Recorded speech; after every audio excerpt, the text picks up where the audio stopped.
Oh. Si Ma'am Janet. Hello, Ma'am Janet.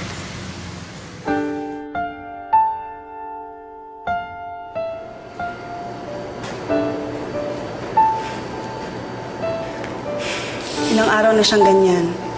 Tahimik lang, tsaka hindi nakikipag-usap kahit kanino. Nakakapanibago lang kasi hindi naman ganyan si Tina eh.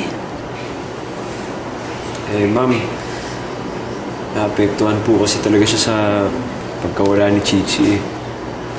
And that's very understandable. But if I may suggest, baka pwedeng ipakausap niyo siya sa therapist niya. Kasi mukhang iba na yung depression niya eh.